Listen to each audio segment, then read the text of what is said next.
Good afternoon and welcome to today's congressional briefing, Ready or Not, Protecting the Public's Health from Disease, Disaster, and Bioterrorism, hosted by Trust for America's Health, or TIFA for short. My name is Tim Hughes, the External Relations and Outreach Manager at TIFA. We would like to thank our speakers and audience for being with us today.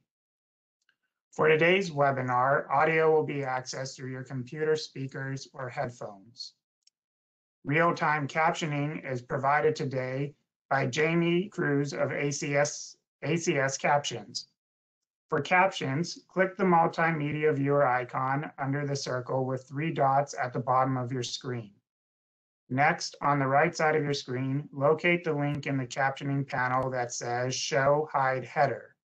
If the captioning window ever disappears, click the multimedia viewer icon to bring it back. We encourage you all to share your thoughts and questions about today's presentation by typing them in the Q&A box. We'll try to answer as many questions as we can as time permits. To open the Q&A box panel, click the circle with 3 dots at the bottom of your screen. From there, select All Panelists in the drop-down menu, so your question will get sent to the correct location, and press Enter. Now I am pleased to introduce the moderator for this event, John Auerbach. John is President and CEO of Trust for America's Health, where he oversees TIFA's work to promote sound public health policy and make disease prevention a national priority. Over the course of a 30-year career, he has held senior public health positions at the federal, state, and local levels. Welcome, John. Thank you, Tim, and thank you to everyone for joining us today for this important discussion. First, I'd like to take a second to not only welcome you, but to thank our esteemed panelists for taking time out of their busy schedules to attend this event.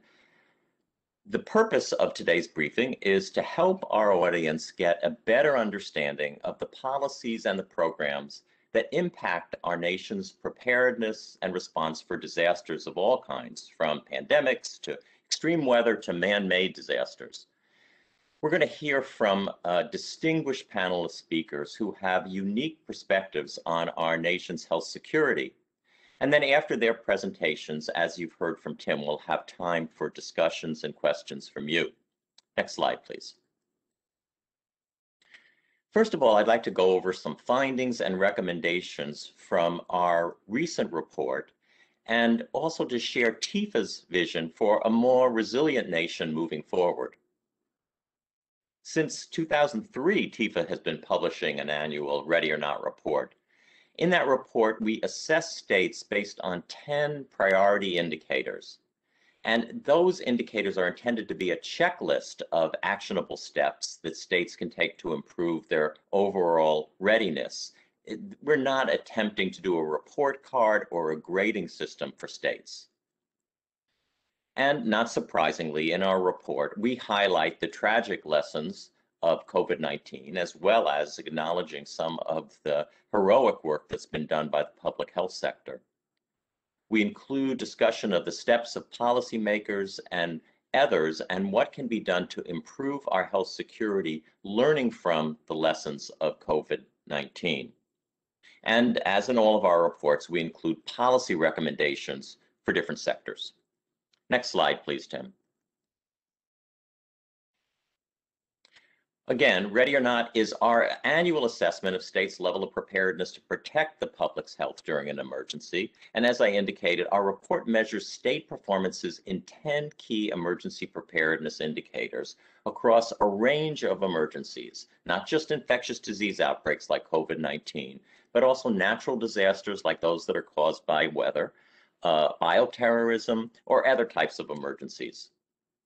And our report considers the work that is needed, not just in public health, but in other sectors too, like the healthcare system, hospitals, at state governments, and other policymakers at the federal level. This year, not surprisingly, we found both progress, but we found significant room for improvement in every jurisdiction. We've differentiated the states into 3 tiers, as you see here, with regard to their performance on the 10 indicators. 20 states were in the top tier, 15 states in the middle tier, and 15 states in the lower tier. But again, this isn't a report card. Those states that are in the top tier still had room for improvement, and those that were in the lower tier had many strengths in their emergency preparedness work in spite of this ranking. Next slide. So let me give you a little bit of an overview of what we found. First, I'm going to start with some of the areas where we saw strengths. Most states, and a growing number of states over the last few years, have plans in place to expand emergency response and healthcare capacity in an emergency. And this means being able to quickly increase the availability of medical and emergency response personnel across jurisdictions, including doctors, nurses, first responders, and epidemiologists. Secondly, all states had a plan to increase their laboratory capacity during a health emergency, a key component of emergency response in many instances. Next, most states are accredited in the areas of public health or emergency management, and many are accredited in both. And finally, the large majority, it's really about 95% of Americans, get their household water from a community water system that has safe water. And that's important in terms, again, of preventing an emergency. Next slide. So now I'm going to focus on some of the areas where we found where there was need for additional attention. One area of significance relates to the seasonal flu vaccination rates. We did see improvement in those who were being vaccinated during the past flu season, but the overall rates are still very low. The vaccination rate for Americans aged 6 months and older rose from 42% during 2017-2018 to 52% during the 2019 to 2020. So that's a 10% increase, and I think that had a lot to do with the growing concerns around COVID, but 52% is not very high. This is well below the 70% target vaccination rate that's established in the US's Healthy People 2030 report. And we can see the consequences of an undeveloped vaccination system in the COVID response. A second area of concern is that a disturbingly limited number of American residents have paid sick leave. In 2019, an average of only 55% of employed people in the US had paid time off when they or a family member was sick. And this lack of access to paid sick leave is unhealthy at all times, but during COVID-19, we saw very dramatically what the consequences were when people were sometimes having to choose between going to work and getting paid for that would cover their rent or food on the table, with the risk of spreading the disease or exposing others to the virus. That should never happen. The third point I'd make is perhaps most significantly, we found that core public health funding at both the state levels and at the federal level were woefully inadequate. Decades of chronic underfunding of public health systems has put the public safety at risk. And over the last 20 years, we've reduced core public health funding and then increased it only for a short time during one major emergency after the other. And often that emergency funding comes too late to prevent many deaths, illnesses, and/or injuries. We desperately need to invest in the sustainable rebuilding of the public health workforce, systems, and technologies. We estimate that $4.5 billion a year is needed to meet the nation's state, tribal, local, and territorial public health infrastructure needs. Without an infusion of new and sustainable money and of a magnitude like 4.5 billion, the nation is at risk of having to fight the next public health emergency in the same ill-equipped manner that we had to struggle against COVID-19. Next slide, please. While everyone may be affected in an emergency, we've seen that in many emergencies, such as COVID, people of color and low-income people bear a heavier burden of preventable serious illness and death. We've seen this in other emergencies as well, for example, in the Katrina hurricane. As just mentioned, COVID-19 emergency funding, while critical, is one-time funding and not a solution to chronic underinvestment. And the investment that's needed is needed to pay attention to equity in a significant way and make it a priority. We saw what happened this year when underfunded health departments were really taxed to the limit, and then they received large amounts of money, but during the COVID, and as a result of that, they worked really hard to rapidly hire and train new short-term employees and or distribute the time-limited funding in contracts, sometimes through time-consuming, complicated procurement processes, just at the point that their energies, the public health experts, were really needed on the front line. And then a final thing I would say that we've learned during COVID is we saw that the healthcare system was also underprepared for an emergency. One reason for that is that the federal funding for the Hospital Preparedness Program, a key program that was set up after 9/11 to help the healthcare system prepare for emergencies, has actually been cut over the last 20 years in real dollars by more than 60%. And that has left some hospitals without the trained personnel and equipment that they need when lives are at stake. Next slide. This chart illustrates the erosion of funding that came to CDC. And that erosion of funding has contributed to the lack of adequate preparedness in past years. The country's gone into a pandemic, having lost a quarter of its local public health workforce since 2008, tens of thousands of positions. And so we really started from a deficit.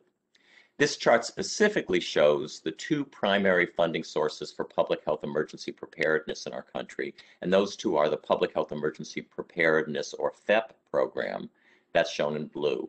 And these are the dollars that go from CDC to state, local, tribal, and territorial health departments for core emergency response. And then it also shows in orange that emergency preparedness program that I was mentioning in the last slide that goes to help the healthcare system in its preparedness. The Public Health Emergency Preparedness Program has been cut by about 26% since 2003, or 48% if you actually account for inflation. And as I said earlier, the Hospital Preparedness Program has been cut by more than 60% if you account for inflation. These long-term erosion of funds means that we lose workers, we lose expertise, and the systems just can't modernize. And that's why we saw and are continuing to see health departments across the country that are tracking the disease with telephones or fax machines instead of modern and time-sensitive, real-time information systems. Next slide. Our report provides significant detail on the steps needed to learn the lessons of the past and avoid preventable injuries, illnesses, and deaths. The chart shows a few of those. We need to get out of the boom and bust cycle I've been describing, and that includes increasing annual funding for programs like the ones I just mentioned, but also direct funding for cross-cutting public health infrastructure, that $4.5 billion amount I mentioned. And by the way, that is being proposed by Senator Patty Murray in the Public Health Infrastructure Saves Lives Act. We also need to guarantee paid sick leave to enable workers to stay home when they're sick for the reasons I've indicated. We need to make equity central to our preparedness, including expanding public health capacity to work on equity and work on social, economic, and environmental determinants of health, and partner with other sectors, as well as with community-based organizations and residents from the communities that have been marginalized so that we can work more effectively in those communities. We need to be sure that the investments we're making in vaccines and other health research and development continue beyond the next year or two, so we're ready when we need another vaccine or antibiotics or other treatments. And the same is true for the networks we're building for vaccine distribution. We need to maintain the ones that are being developed for COVID and utilize those, tap into them if we have future emergencies. Two more.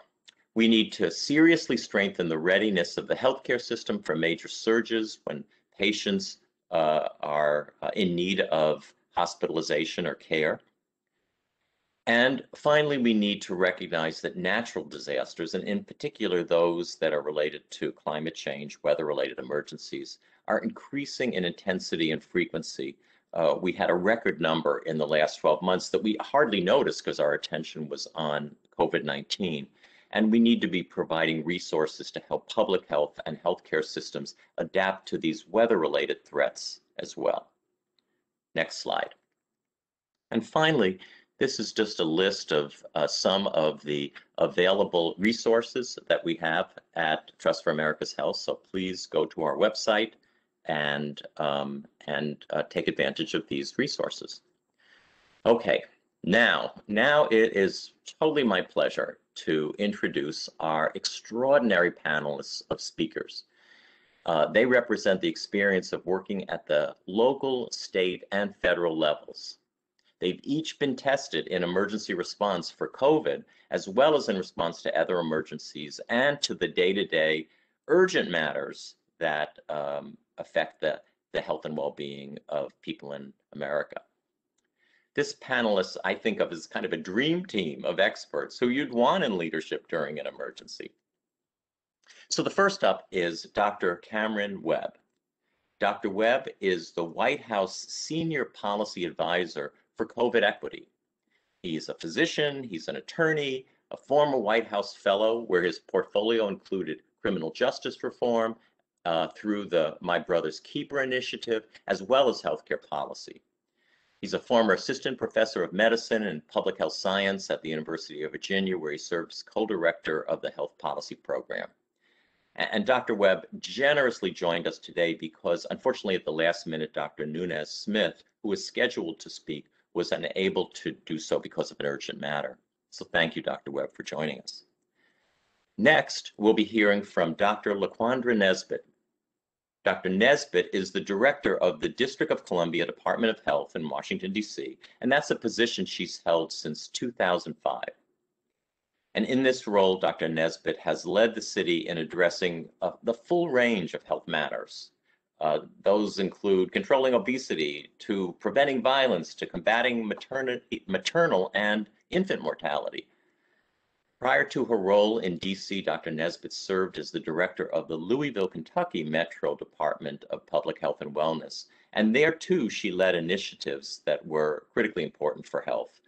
She focused in part on the Affordable Care Act implementation and on violence prevention. And finally, we'll hear from Dr. Stephanie Mayfield.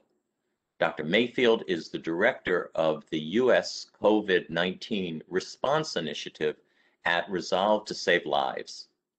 She was the first African American and first woman commissioner of public health for the Commonwealth of Kentucky. And after her tenure as state health commissioner, she led the transformation of the largest healthcare system in Kentucky as the senior vice president and chief medical officer for population health. And I am proud to say that she is a board member of Trust for America's Health. So you can tell from these introductions just what an extraordinary panel we have. And with that, I'll turn things over to you, Dr. Webb. Thank you so much, John. It's great to be with you all this afternoon, and thank you for that kind introduction and for setting the bar low so that everybody knows that I'm filling in for Dr. Nunez Smith on late notice. Appreciate that. Before I jump in, I just want to acknowledge, the report that you just went through is powerful, it's important, it's timely, but I can't help but remember the first time you and I met when I was in the White House a couple of years ago. As a White House fellow, we span, it's a nonpartisan program. So at the beginning of the Trump administration, we met at that time. You were coming in really advocating that we invest in public health. And I get chills when I think about where we would be today had we heeded that advice, heeded that wisdom. because I think the clarion call for investment in public health, for preparedness, is there. It has been there, and you all have been at the leading edge of that. So thank you for your leadership and your advocacy to that end. You know, I'm honored to serve as a senior policy advisor for equity on the White House COVID response team, and you know, I'm called to this work in part because of my role as a physician, being on the front lines, working on the coronavirus unit at the University of Virginia since the beginning of this pandemic, and recognizing in that first week when I was working on that unit, I noticed the disproportionality of my patients. I saw that all the patients were Black and brown, those who were being admitted to the hospital, those who were going to the ICU, and who were dying. And in so many ways, this pandemic has really shined a light on something that a lot of us who've been doing work in public health or doing work around health equity for years already knew. We knew there were enormous inequities in our healthcare system. We knew that they were disproportionate. We knew that they were unfair. We knew that they stripped people of years of life, of years of time with loved ones, of years of hugs, and instead is the kind of dynamic that has no place in a society like ours in the 21st century. But it wasn't until COVID that it seems like the rest of the country woke up and realized these inequities are a problem. And it also exposed those fault lines across our society. It exposed really across society, whether it's food access, whether it's housing, whether it's transportation, whether it's healthcare access, whether it's who our essential workers, those frontline employees are. We realize how much we are putting certain populations at risk every single day because of the lack of access, the lack of resources in certain spaces, those so-called social determinants of health. And so as we come to this moment, we recognize that this coronavirus pandemic has created a unique moment in the public health space. It's created a moment where there's more public awareness of the interplay between society and these social structures and health outcomes.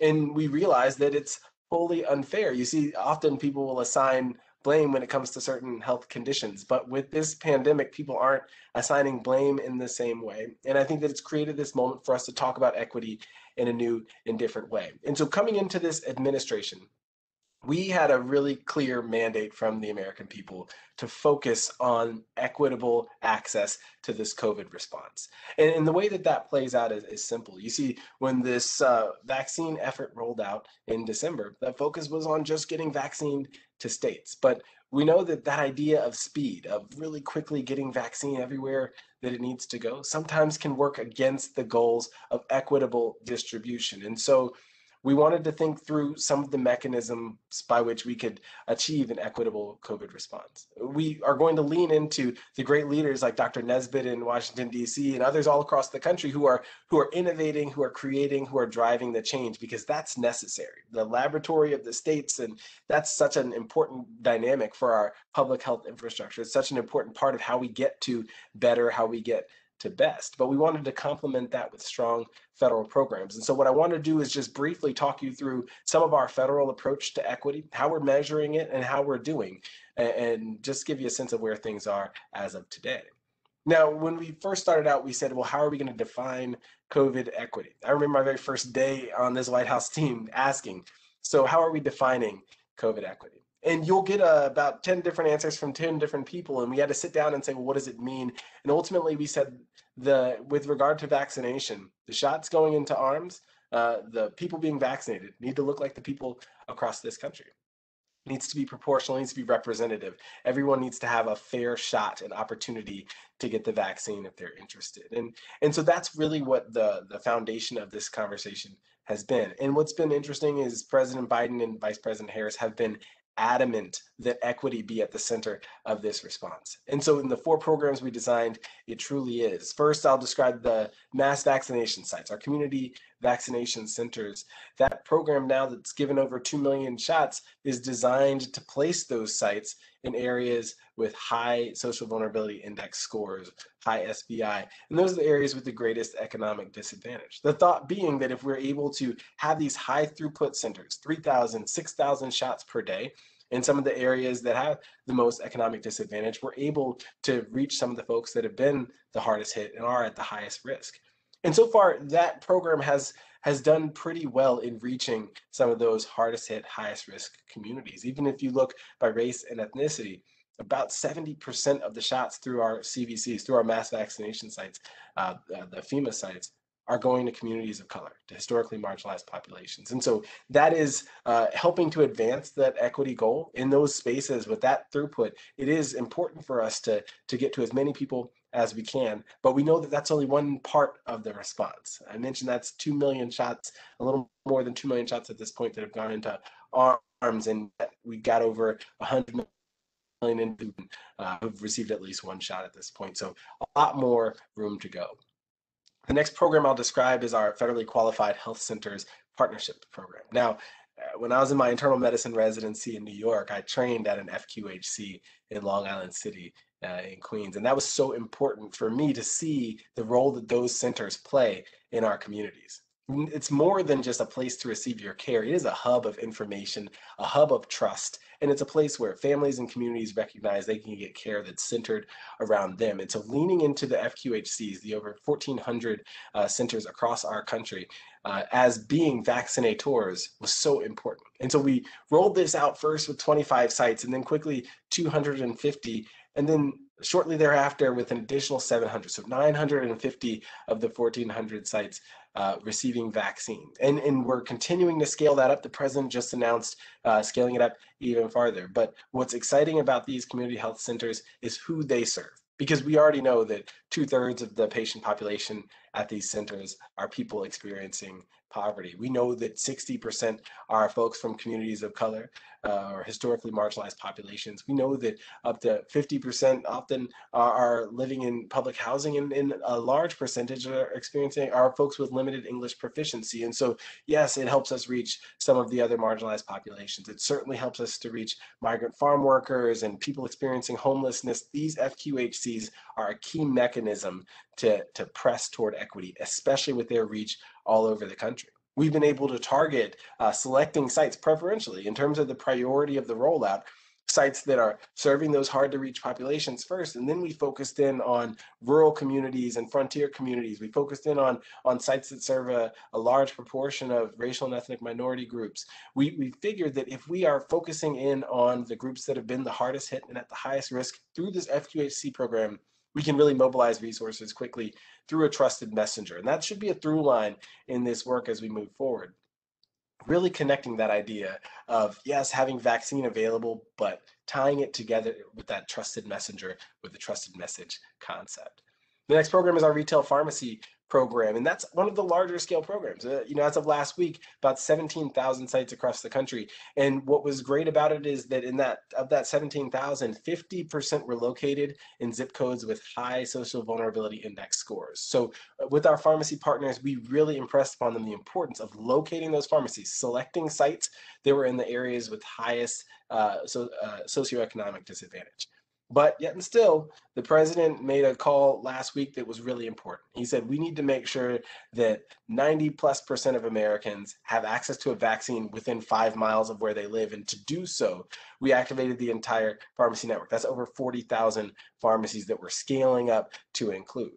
Now, we recognize that when you do that, we have to be very mindful of the fact that not every community has the same relationship with the big chain pharmacies. So independent pharmacies are just as important. And not every community is going to feel like going to the pharmacy to get vaccinated is the key. So really encouraging those partnerships between pharmacies and community-based organizations and faith-based organizations to execute the vaccination is going to be a key. And we'll continue to hold our pharmacy partners accountable to that. We'll continue to press toward equity using that mechanism, understanding that it's in 40,000 sites all over the country. Really an important dynamic as well. And then finally, the last big mechanism is our mobile units, our mobile sites. And that's so important to make sure that we're getting to those hard to reach areas. It's one of the most nimble mechanisms that we have. And yes, we can do mobile through pharmacies, through FQHCs, but also FEMA is doing mobile sites and we're rolling those out. Also DOD, the Department of Defense, and the VA have mobile sites that they're leveraging as well. We're federally funding over 500 mobile sites so far, and we're going to continue to scale that number up because we know it'll be a key to our reaching some of the hardest to reach communities. When you put all these together, we think it's an opportunity to show some federal leadership in how to design around equity, but we know that it's really a complement to the great work that's happening at states and localities all over the country. Part of our role is to lift up some of those great examples of what we're seeing in Connecticut or North Carolina, in New Mexico, in Alaska, and places all over the country who have really taken the lead on how they're approaching equity.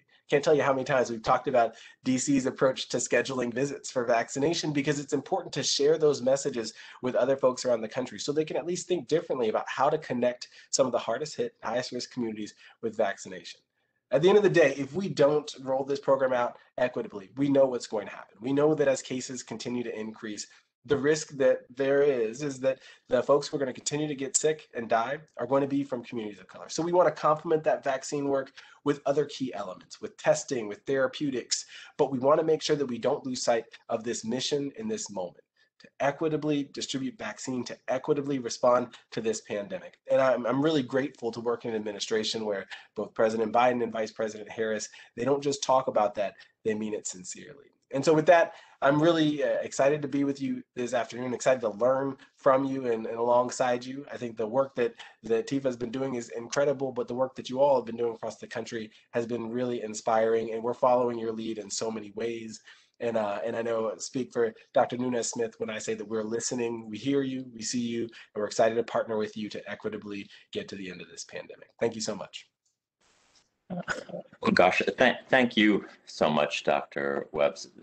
Just incredibly informative and also a reason for optimism, hearing the efforts that are underway that you've mentioned to ensure that everyone has access to the vaccine and that they're distributed in a way that can overcome some of those obstacles to equity that we've seen all too often. So really very much appreciate your joining us today and just sharing the great work that you're doing with your colleagues in the White House. Thank you. It's now my pleasure to turn things over to Dr. Nesbitt. Dr. Nesbitt. Thank you, John, and thank you so much to you and Trust for America's Health for hosting this critically important session today at such an important time for us to be able to focus on our infrastructure for responding and the needs of public health, both at a systems level, our workforce, et cetera. So again, kudos to you and Trust for America's Health for always keeping this on the agenda. I want to start on the next slide by talking about how the DC Department of Health, or DC Health, really prepares for public health emergencies and what some of our core and baseline infrastructure is. And some of this was highlighted in John's comments regarding the tiering of states based on the assessments done by Trust for America's Health. In the District of Columbia, the Health Department is officially designated as the lead agency for what we call Emergency Support Function 8. And this falls under the National Incident Management System construct. It really gives us a great framework to be able to onboard any new staff, to get every person who works in our agency to understand that you have the job you applied for, and part of your all other duties as assigned includes your ability to respond effectively to public health emergencies. We are successful in our efforts given that we have a close working relationship with our DC Homeland Security and Emergency Management Agency on a daily basis, and in the event of an event or incident, the HCMA convenes the district agencies and ESF leads that are responsible for responding.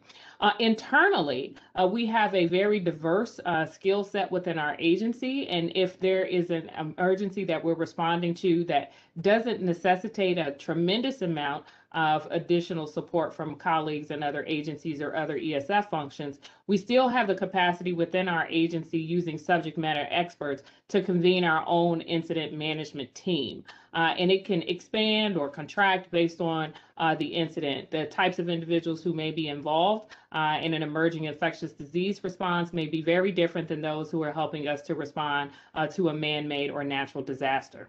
On the next slide, you'll see that we really have ability to, again, be flexible across our enterprise in terms of the preparedness things that we do related to exercising, training, and planning for these disasters and emerging infectious diseases. But I do want to recognize there's lots of conversations now in terms of how public health has communicated about the COVID-19 pandemic. Well, those things are just inherent to emerging infectious diseases that present some unique challenges different than the need to respond to natural and man-made disasters, because you are often receiving rapidly changing information regarding the incident. The science related to the pathogens or infectious agents is evolving, and in order to be prudent and responsible, you must evolve your policies and programs consistent with that evolving science. And then our availability of needed resources. I'll talk about this a little bit more, but public health budgets are not significant in terms of being able to acquire or procure all of the human resources and other sets of equipment that may be needed for a large scale event. And so how quickly those financial resources are made available from the federal government to states and localities, and from within states to localities, is critically important. We subscribe to, and I've been a huge champion of this professionally, the all hazards approach to preparing for disasters and emerging infectious diseases. This allows for the basic foundational infrastructure to be built and created for people to know what their roles and responsibilities are, and then we can provide just-in-time training to any staff or community members who may be involved in the response. Next, I will talk briefly about some of the ways that we prepare for disasters, being in the nation's capital. In the nation's capital, we tend to be a place that is both prone to natural disasters in terms of hurricanes. We have risk for civil disorder because of the most residents who would like to bring their grievances to their government, bring them in our city that we're responsible for protecting and keeping safe.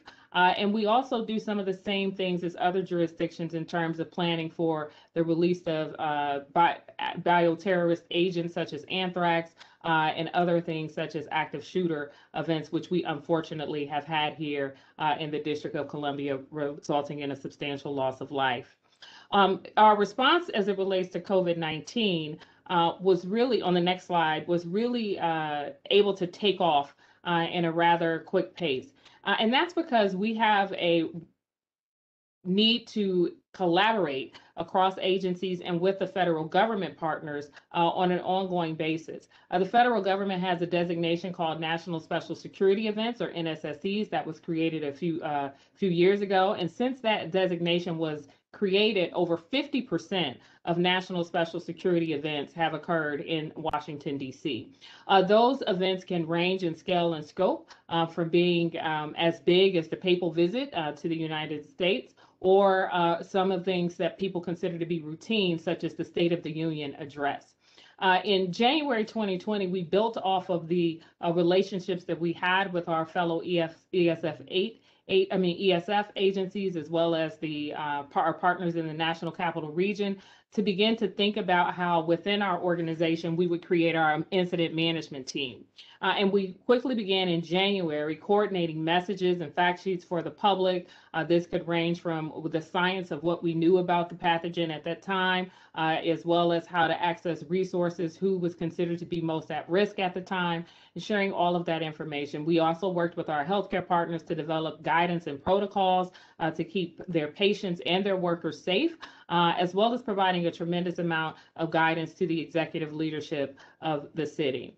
On the next slide, you'll see that by February, the incident management team that we had within our agency was rolled into our district's emergency operations center that was directed to activate under the direction of emergency management agency by our mayor via a mayor's order. And it set out very clearly that we were going to have a whole of government response. Every agency was responsible for being engaged in the EOC, remaining briefed on the evolving nature of the pandemic and all of the other risks that may happen in the district to be able to mitigate its impact. Over time, you'll see on the next slide, I just want to talk about all of the things that public health has done during this COVID-19 response. People tend to be very familiar with testing and vaccination, but there's so much more that happens within a state and local health department. We're responsible for surveillance. So when you're looking to compare what's happening in each jurisdiction, when you're in the jurisdiction looking to understand what of your populations are being impacted from a geographic perspective, from a race and ethnicity perspective, as well as gender and age, that surveillance data is critically important. Disease investigation and contact tracing are core functions of public health. We do this all the time. We do it all the time with TB. We get very involved in pertussis cases and things of that nature, but the scale and scope by which we had to do disease investigation and contact tracing for COVID-19 required us to almost increase our workforce within the agency by about 60%. And we needed to do it in a relatively short time to be able to have everyone onboarded, trained in not only COVID-19 information, but in customer service skills, because it's not a small thing to have to communicate to people who have been given a diagnosis that for which they have tremendous concern. We've published over 100 health guidance documents to our community. They're directed to our sectors. They are things for how restaurants should operate, how pools should operate, how any personal care service should operate. So they get to be very detailed to ensure that all of the leaders in our community, business owners and residents, understand what it is that they can do to help mitigate risk. Risk communications, this is a big thing in anything that public health does. And in many agencies, the communications department is very small. So you have to begin to be very nimble, understand that everyone in a leadership position in the organization has risk communication skills, and that your information is timely and accurate. Letting people know what you know now, what you don't know, and what you expect to know soon in the future. We provided public health consultations and technical assistance directly to any entity that was concerned about a new diagnosis or an outbreak. Over 3,000 of those have occurred, which is separate from the work of disease investigation and contact tracing. And these consultations happen again with our hospital. We have a very large hospitality sector here. Our schools want to thrive and be able to have children in person, and we work closely with them to do that work. And then the last two is really COVID-19 testing and vaccine programs. I think many of us, although it's been well over a year, will recall the scarcity of tests and testing opportunities for COVID-19 very early on in the pandemic response, where essentially only the CDC and then shortly after state public health labs had the ability to test for COVID-19. And we needed to continue to be able to ramp up opportunities for people to get tested in the community in a number of locations. We have publicly operated testing sites that operate 6 to 7 days a week in all parts of our city, reaching into the communities that have the highest burden of disease, even on a pop-up basis for specialty testing. And that same model we've used for our vaccine program, using the surveillance data to drive our interventions and the intensity of our interventions in particular neighborhoods. Some of the challenges that we've had on the last slide, I'll just talk a little bit about opportunities for improving the public health system, the performance of the public health system, and particularly as it relates to events and incidents. We've always done after action reports. We do after action reports after inauguration. We do after action reports after we've had a natural disaster. So there's many opportunities to do after action reports and to improve the existing plans that we have at the local level. And this happens at state and national levels too, related to response. We've learned that we've had to do after action reports in the middle of this pandemic, before the action is over, unfortunately. And that's to make sure that all of our partners are engaged and that the playbook that we're using is still appropriate for the situation. I think that the ways that we really need to be focused in terms of the short and long term investments to improve our public health system, and this is based on lessons learned through COVID-19, H1N1, some of the civil disorder activity that has occurred in the U.S. in the past year, is a critical need to be able to share information and data in real time, and how those information and data systems are interoperable between jurisdictions to allow for the timely sharing of data internally, externally to key stakeholders and to residents. We have to do a much better job in the U.S. in terms of early detection of emerging or re-emerging infectious diseases and pathogens, as well as being able to focus on how we identify chemical, biological, radiologic, and nuclear agents that may be threats to our communities as well, using the BioSense program as an example, but needing to expand those efforts even further so that it reaches into more communities within a state, as well as with many communities at the city level. Our workforce development needs are critical at this time. John highlighted how we've had a substantial loss in the public health workforce. When we survey the public health workforce, it is in fact aging. And while lots of attention is given to what healthcare providers on the front line taking care of patients needed during the COVID-19 pandemic, much of those same needs occurred in the public health workforce in terms of skill development, in terms of the risk of burnout and moral injury as a result of the pandemic. And so it's critically important that we recognize the public health workforce as distinct from the healthcare workforce in terms of the need to cultivate and pipeline more people into that workforce, as well as to provide them professional development skills and activities. The two absolutely augment each other. One of our 5 strategic priorities here is to close the chasm between public health and clinical medicine. So we recognize that strengthening one without the other as it relates to responding to the emerging infectious disease and disasters will still leave your community extremely vulnerable. And then lastly, we need to have more flexible funding streams that allow for us to expeditiously procure resources at the time of need and at the time of identification of that need. As was mentioned with the FEP and ELC, the Public Health Emergency Preparedness and the Epidemiology and Laboratory Capacity Funds and the Hospital Preparedness Funds, those funds have not been consistent over the past 3 years. You may see anywhere from once you see a 7 to 8% increase, and then that goes away the next year. And then you see a 20% increase, and then that goes away the next year. So it makes it very difficult to be able to engage some of your key stakeholder partners who may be relying on these resources to train staff, safety officers, et cetera, within their organizations. So having some stability in the existing funding streams, as well as having flexibility in the overall access to public health resources, is critical to our success. So all of these things, again, really do help to undergird. If you build the right public health infrastructure, if your surveillance programs are strong, if you have a diverse and culturally competent contact tracing and disease investigation staff, they can help position you much better to be able to identify inequities in your community and develop interventions for them. So while we do recognize that there is the need to create and to talk about a lot of the special initiatives that focus on achieving equity, if your foundation is weak, any program you put on top of it will crumble. So I just want to be able to highlight those things for today. I look forward to the discussion with my colleagues here, as well as taking questions from you all. Thanks again for the opportunity.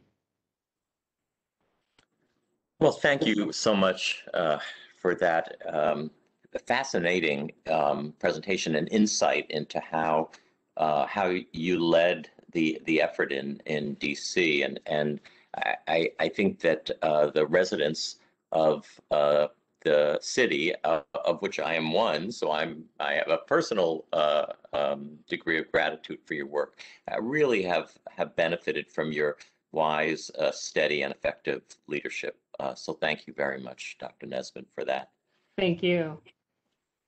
We're now going to hear from Dr. Stephanie Mayfield. Dr. Mayfield, looking forward to your comments. Hi, thank you, John. I really appreciate the work that you and Tifa have done again on producing this very relevant and timely report and permitting me to be here with my esteemed colleagues, Dr. Nesbitt and Dr. Webb.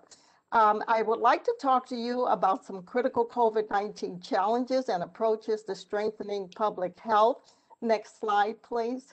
A little bit about where we are right now. Resolve to Save Lives and what we do.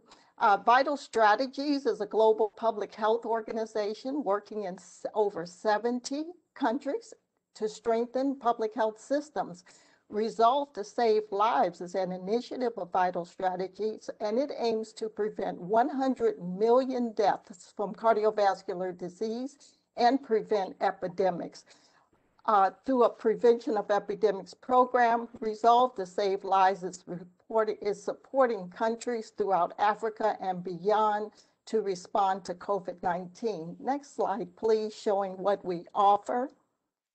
We are an integrated team of experts in epidemiology, technology, communications, community engagement, all working to help health departments across the United States protect public health and safely reopen communities and economies during the pandemic.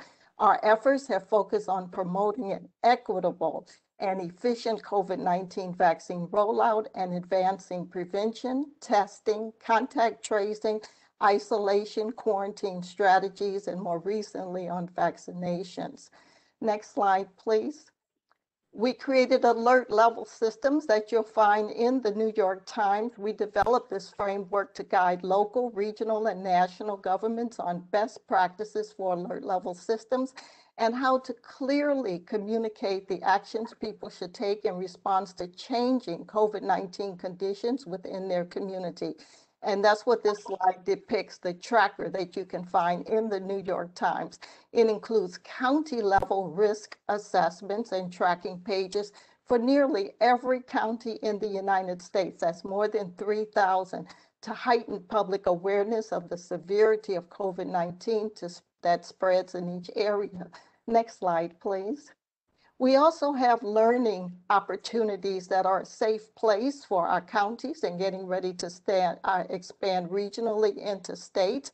We have discussed topics on how to communicate about vaccines, mapping, how we can use geographic data to best inform local COVID-19 response, using data to inform school openings and closures, and prioritizing contact tracings during the surge. Next slide, please. We worked with multiple partners to achieve these goals, and these are just some in a national coalition that we work with. Next slide, please. We are states and partnerships that we work with. We have what we call our double down jurisdictions, where we actually embed staff into those jurisdictions. We have implemented digital tools to increase efficiency in the response to COVID-19. And we have our light touch sites that utilize our that we help with dashboards, that we also invite to utilize our various tools on the website. Our current, next slide, please, our current areas of focus. We know that there's a need for greater and more sustainable public health funding and transparency that you just heard from my colleague, Dr. Nesbitt. We have a disconnected public health infrastructure. We're focusing on gaps in publicly reported COVID-19 vaccination data and COVID-19 vaccine inequities. Next slide, please. With respect to funding, the U.S. public health system has suffered from chronic underfunding because there are many competing priorities. We've heard this from Dr. Nesbitt, and you will see this in the TIFA report. And recently, public health funding has been a subject of strict committee budget caps and the threat of sequestration. As our nation works to recover from COVID-19, it's very clear that we cannot afford another multi-trillion-dollar pandemic, but we can afford health security. Greater and more sustainable resources are needed to help ensure that we can prevent, detect, and respond to the future of health threats. And in response to this need, Resolve to Save Lives is advocating for Congress to establish a budget exemption for critical public health functions by creation of a Health Defense Operations designation that we refer to as the HDO. And this HDO would only apply to core public health programs that are integral in our health defense. This measure would help ensure that we are able to fight and work against the next pandemic or the next threat that faces our nation. Next slide, please. We have a disconnect. This is what we've seen in some of our jurisdictions and others on the lack of transparency of federal, state, and local funding streams. We want to make federal response funds publicly traceable down to the local government level and include local health department expertise in the development of federal grants and funding. Next slide, please. So that we don't have a disconnect in jurisdictional operations. States have contracted private entities for contact tracing. Some counties have discontinued contact tracing to focus on vaccine delivery. And in some instances, schools that are opening up are doing their own contact tracing and managing in the absence of public health. Next slide, please. So we want to encourage a public health workforce integration to build resilient communities. The public health workforce needs to be robust within its own public health departments to start, with disease intervention specialists and epidemiologists, informatics staff, and educators.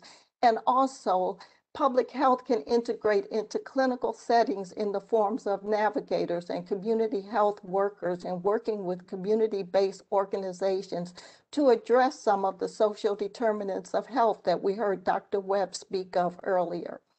Next slide, please. Another one of our focus as we look at equity, as we look at distribution of vaccines, Resolve to Save Lives recommended 5 key COVID-19 vaccines indicators.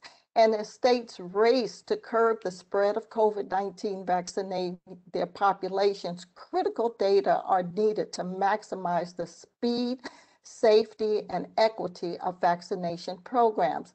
To help address these gaps, Resolve to Save Lives recently released 5 recommended vaccine data indicators to inform COVID-19 response efforts and provide transparency on the vaccine rollout. In developing our recommendations, we reviewed all state dashboards and were available. This was on January 25th and focused on the 3 primary components of the U.S. COVID-19 vaccination campaign.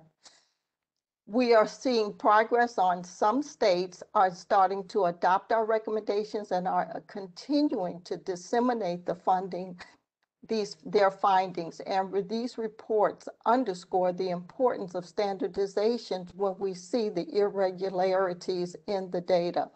With so much inconsistency in what's reported and how it is reported, it is really difficult to compare across states and identify which strategies are really working well.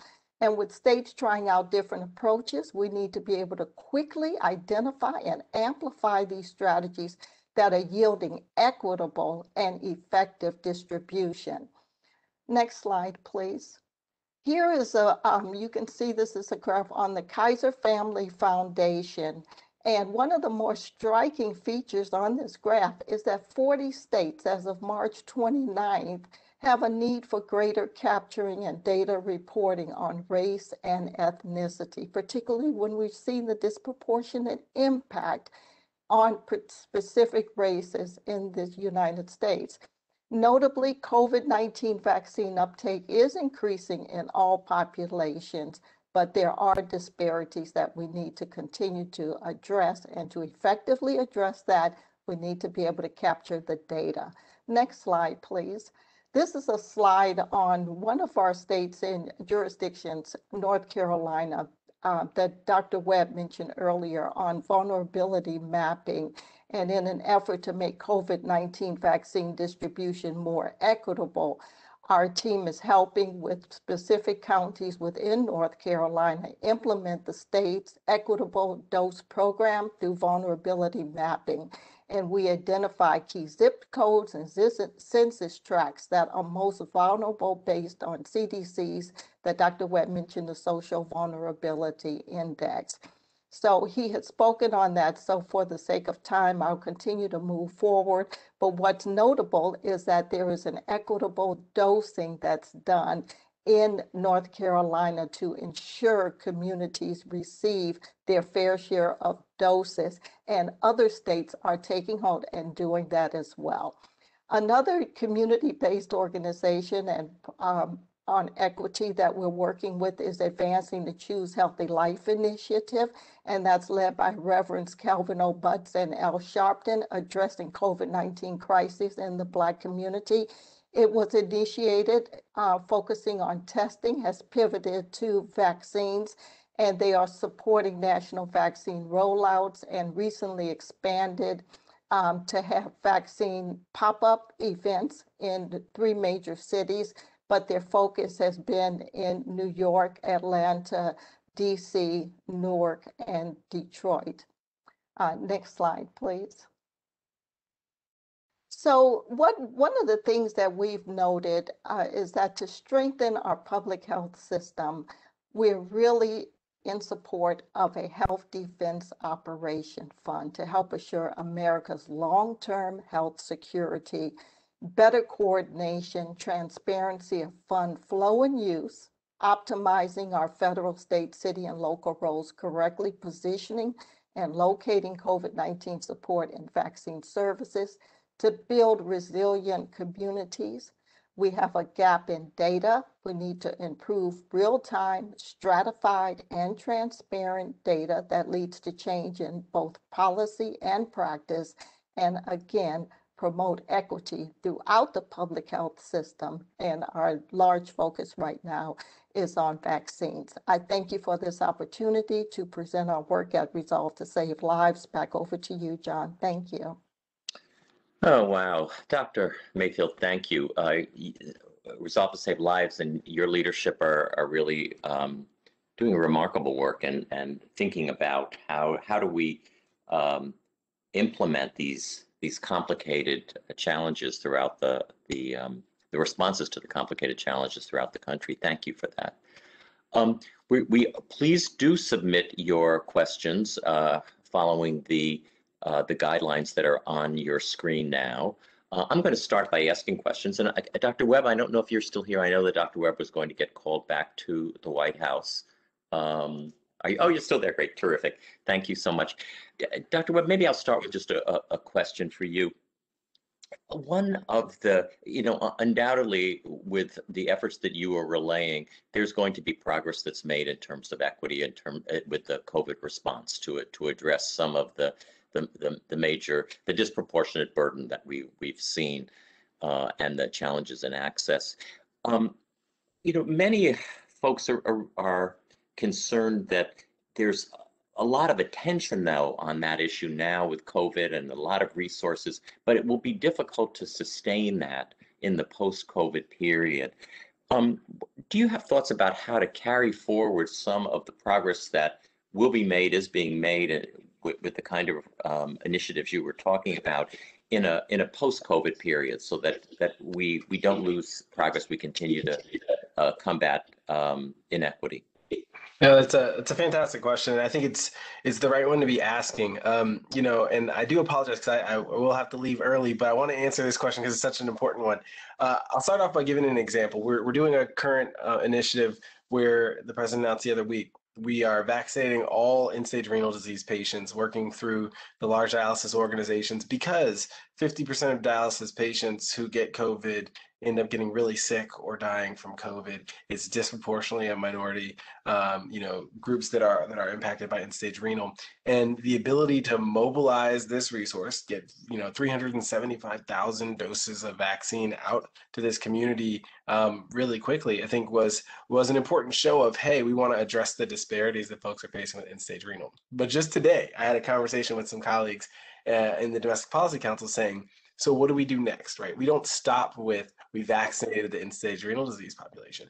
And the reason I bring up the Domestic Policy Council is that Ambassador Rice and we've had, and Dr. Nunez-Smith, we've had several conversations about how COVID equity is the sprint and health equity is the marathon.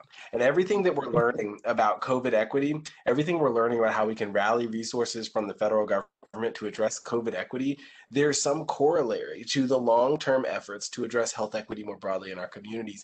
And so we're starting to draw those connections between the current work and how it's going to play a part in the broader health equity effort. And I want to acknowledge Dr. Nunez-Smith is leading this COVID health equity task force And that task force is made up of experts from around the country, community leaders, organizational leaders, and also members of the federal government. But they're meant to give a final report, a recommendation to the COVID team, but they're also meant to give some recommendations about future work in health equity. And so excited about how we can move from this sprint to the marathon, not miss this opportunity to center around health equity. So great question. Well, thank you. Thank you for that answer. That's great that focus is there and that those discussions are taking place. It's just wonderful to hear that. And also thank you again for joining us. And we do know you have to leave early, and appreciate your making time with little advance notice. It's really helpful for our listeners. Dr. Mayfield, maybe on the issue of equity, and the fact that you were relaying that you were working with people in different parts of the country, one issue that sometimes comes up as we grapple with emergency response in general is understanding the different kinds of responses that are needed in different kind of geographic areas based upon a variety of issues, but included in that is density and distance. And so on the issue of like rural versus urban, do you have, what are your thoughts about both the challenges and the potential responses to that might be different in a rural area versus an urban area?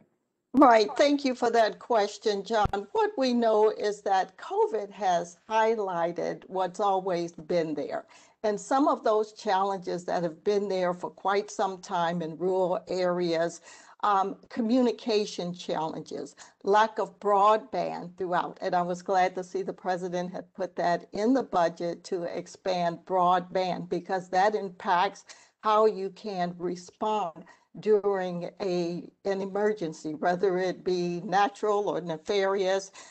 It impacts the ability to offer health delivery services without broadband. In rural areas, when urban areas have an opportunity for options on isolation, quarantine, it could be very limited in rural areas.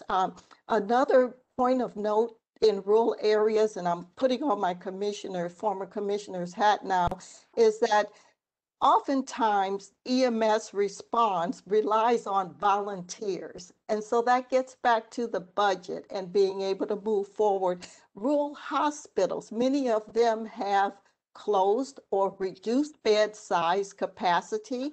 And that impacts when you have COVID.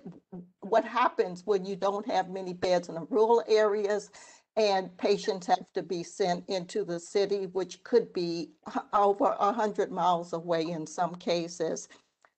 There is surveillance that's needed and lacking funding for surveillance. So yes, there are some common features between rural and urban, but there are also the uncommon features on the lack of surveillance capacity, the lack of access to isolation quarantine facilities, and the EMS challenges, given many of the workers are volunteers. That's just some of the challenges that we see in the rural areas. Thanks. And I know you were grappling with those when you were commissioner in Kentucky and both overseeing those both.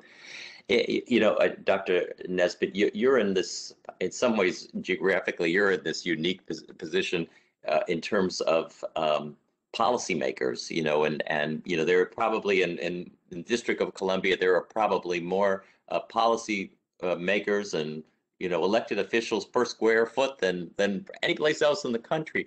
And so I wonder, I'm thinking of, whether you've had thoughts about what would be your single most important message to some of those policymakers, whether at the local, federal, or state level, that you think is really the one item you think that they need to hear most importantly?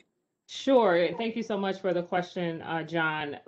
From my vantage point, and this is something that I try to articulate every chance that I get when it comes to public health preparedness and emergency response, is that it is critically important that we shift from focusing on the disease or event du jour and creating funding mechanisms and capacity to be able to respond to all hazards.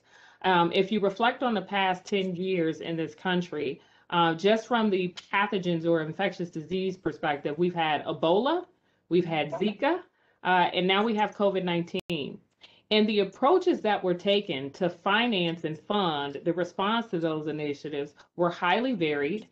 They were not as quick as they should have been to be able to preserve life and mitigate impact. And if you think about the one that had impact on fewer U.S. residents, Ebola, it received the most funding at the beginning and still has designated programs. I mean, we are responsible for some of our federal grants to identify Ebola treatment centers. I mean, they're actually called Ebola treatment centers.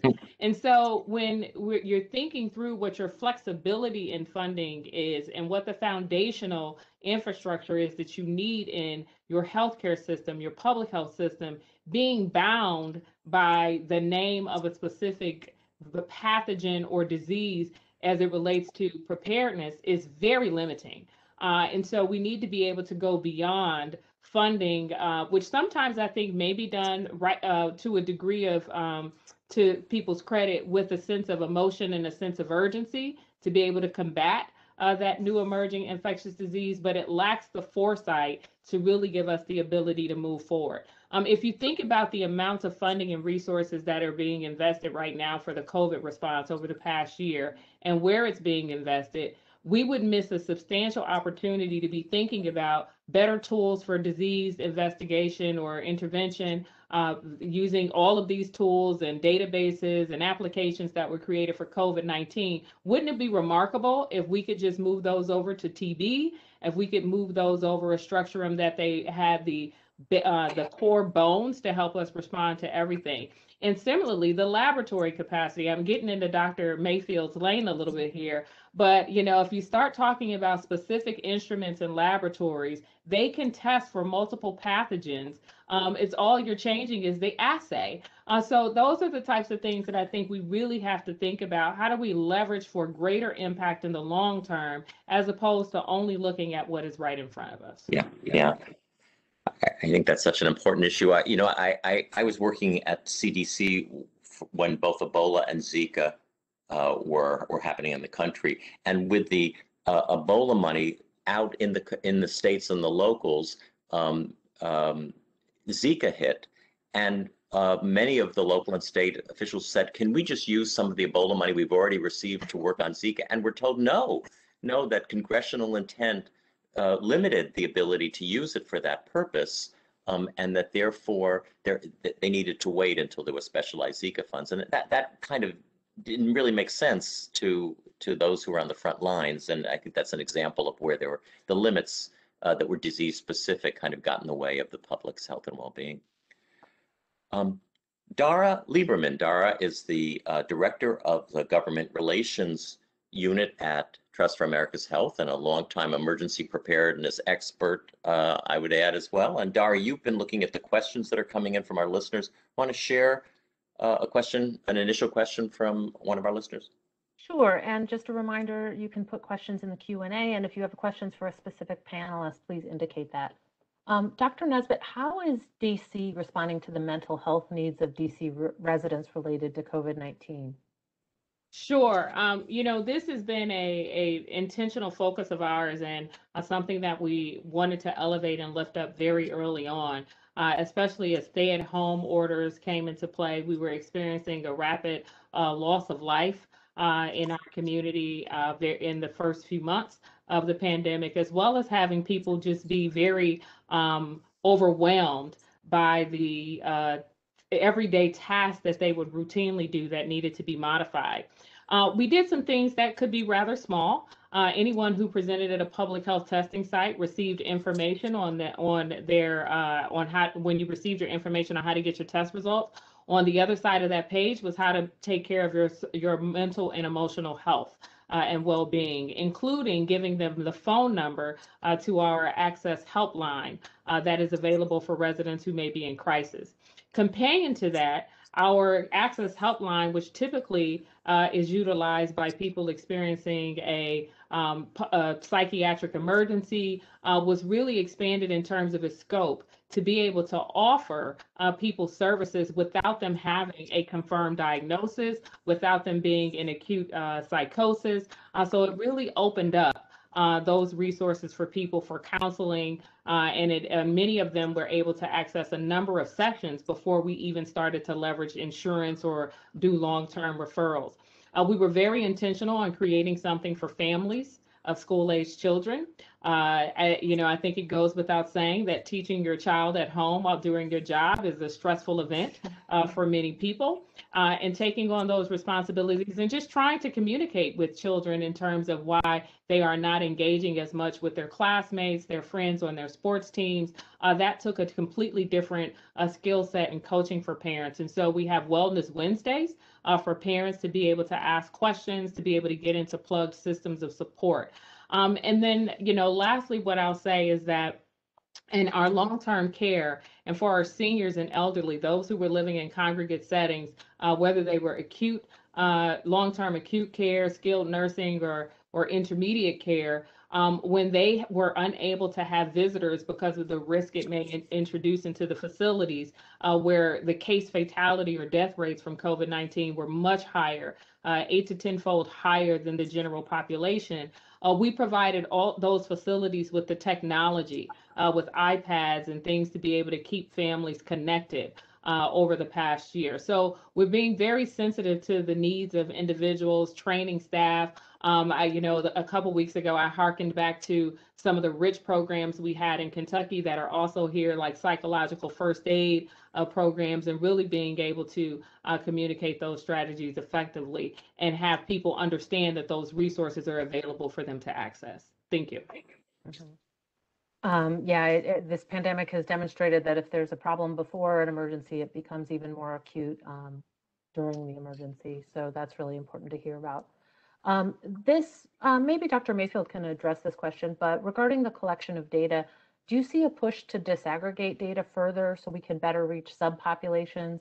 So the example that the audience member provided was AAPI populations, where they're often lumped into one or two categories, but we know there's over 30 countries and over 100 languages in these categories. So I'm sorry. And clarify for the listeners what AAPI Oh, I'm stands for. sorry, Asian American Pacific Islander population. So often those are lumped into one or two categories, but it can, there can be dozens of different nationalities and languages represented within that broader category. So how can we better target responses or better collect data on these subpopulations?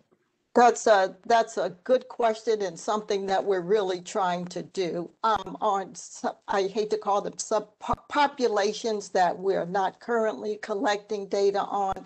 We certainly hope that looking at particular states, they will advance the collection on the data. Now, some people, we have to be honest, don't want to give that particular data. So that reflects a smaller minority of the lack of the data collection, but other systems have to be retooled to be able to collect that data based on the prevalence of the population that exists. We really are struggling with that. When you look at the Kaiser Family Foundation, I presented some of the more common data collections. We still have at least 15 states not reporting at all on that. So it continues to be a challenge, but the bright light will be that COVID has highlighted these disparities in data collection. And it's an opportunity for systems to be retooled with federal funding coming down so that we can get more data and even learn what are the additional populations in our community. So there's an opportunity there for us. And yes, there is a push to disaggregate that data. Dr. Nesbitt, who have you found in DC are the hardest to reach communities, and what have been some of the best practices in reaching during the pandemic? I'll actually answer that to say that what we anticipate to be our hardest to reach population hasn't been made eligible for vaccination yet. They will be in a couple of weeks. But I'm very concerned about our ability to reach. And I don't mean in terms of knowing where they are, but our ability to reach and move them to action, our younger population, and especially our younger residents who are members of communities of color. getting them to move to action in terms of vaccination, getting them to move to action in terms of testing and identification of symptoms for COVID-19 very early on has been a challenge. And so it would not be wise of us to overlook them as a hard to reach population in the very sort of programmatic, connected sense of connectedness type of way. On the other side of the house, we created very early on both a technology solution and then the phone for our seniors and people who live in communities where they may not have internet access or, a desktop or a laptop in their home, but someone in the home has a smartphone enabled device, et cetera. So we've been very focused on how to continue to go door to door and make sure they have information to know that vaccines are available, to help them sign up for a vaccine without them even having to engage with the technology solutions and tools. And they get what's effectively a business card from who is now designated their vaccine buddy to help them be able to navigate the process. So those are some of the populations that we have had concern about, because while we have less of a gap between our non-Hispanic white population and our non-Hispanic Black population in the District of Columbia in terms of vaccination rates than most other jurisdictions, it's still not parity. And when I think about parity, I think about it from the perspective of vaccination rates should mirror the proportion of those individuals who are in our community. And it should also, for real equity to be achieved, it should take into consideration that we're making strategic investments in vaccinating individuals who are in the communities that were hardest hit by COVID-19. And most of the impact in those communities were due to their risk of exposure. Multifamily households, working in essential worker positions out in the community that really didn't afford them the ability to stay home. So we really are focused on, again, continuing to close that gap and then have our rates be similar, be on par with what our demographics look like from a city perspective. It's reassuring, not only in the Kaiser survey, but in some polling that we've done locally, that views and perspectives on the vaccine are changing, and they're changing in a good way. So we have demand in our communities. We just need to be able to meet that demand by having adequate supply of vaccine for everyone who wants it. Mm-hmm. Yeah, that has been good to see, and it's been good to see that hesitance does not necessarily mean a recalcitrant position. So it's really been good to see those numbers changing as well, and the increased focus on access in addition. John, how can we ensure that their focus on public health preparedness and public health funding can be maintained even when the threat of the pandemic eventually subsides? Well, I'd say one thing is we can't wait. We have to be talking about post-COVID now, and we have to be talking to our policymakers at the federal, state, and local level, and really driving home some of the lessons that we've been talking about today. That we know there's going to be another emergency. We've seen just how frequently they've been coming in the last couple of decades. So we need to make the case that right now we need to invest in core public health, and we are glad that there are some concrete proposals to do that, such as the $4.5 billion initiative that has been introduced in Congress for consideration by Senator Murray. I think we also have to be super concrete about what it is we want. We have to have a vision of public health for the future that isn't simply the way that it's been in the past with a little more money. We really have to think about data systems that reflect state-of-the-art activity, state-of-the-art technology. We have to think about the health issues that are facing us that didn't face us before. I've mentioned one with the weather-related emergencies, but we've also seen in recent years behavioral health issues related to substance use, suicide, et cetera.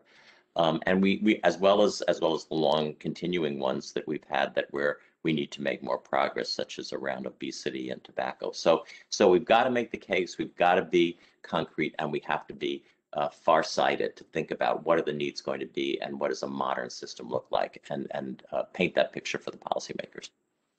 Great, thank you. And maybe I'll just ask one final question of Dr. Mayfield before turning it back to you, John, for closing remarks. Dr. Mayfield, what are some of the key lessons you feel that the public health community has learned from the U.S. COVID-19 response effort? Well, the most unfortunate lesson that we learned is that we weren't prepared. And one of the major recommendations going forward, everything John said just now, plus advocating for health defense operations funding so that we can advance the future health and economic security best achieved by permanent budget cap exemptions for critical public health functions. And that way we won't keep relying on supplemental funding for the crisis of the day. Thank you. Well, great questions. Thanks to the audience for raising those. We have just a few minutes left, and so I ask each of our speakers, Dr. Nesbitt and Dr. Mayfield, maybe for your closing comments, your closing thoughts about, what have we learned? Where do we go from here? What would you leave our listeners with? Dr. Nesbitt, let's start with you. Thank you.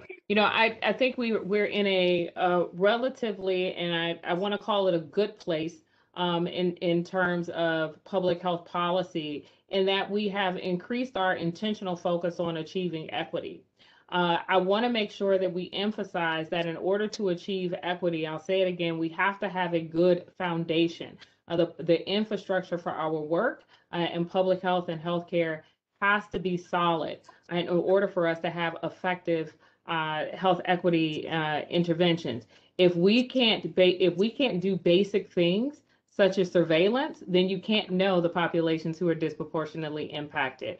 If we can't develop basic functions in terms of having a diverse workforce, then it'll be difficult to reach people when we have issues that happen in our community that require home visits, door knocking, messages from credible messengers. All of those things will only be successful if we really are too intentional. Number one, intentional about building a good foundation with core capabilities in our agencies, and two, being mindful of the need to have a very diverse workforce. Thank you. Such wise insights and advice. Thank you very much for that. Dr. Mayfield. Yes, in addition to the health defense operation funding, better coordination, more transparency of our fund flow, and also the use of those funds, how we optimize those monies. And then to build resilient communities, integrate public health more into primary care, community-based organization through CHWs and navigators to address the social determinants of health, having the ability to collect and put to use real-time and transparent data to impact both policies and practice, and continue with equity in vaccinations for our immediate problem with COVID-19. Thank you. Thank you. And again, thank you both for the work that you do and the significance of that to the nation, but for joining us today and sharing your perspective. Similarly, we're very grateful to Dr. Webb for his presentation and presence. I want to share with all the people that are listening that as we've done in the past, this webinar will be available on our website in a matter of days. And so if you want to share it with others who aren't able to attend, you can let them know it will be available on the website, and it can be easily played off at that site. Also, please go to our website to look at the Ready or Not report if you haven't had a chance to see it. It is worth reading through and looking more carefully at the recommendations that are listed in the end of the report. So with that, I would say to all involved, thank you again. Thank you to our listeners, and thank you for the questions that you raised. And with that, hope everyone has a good day. Take care.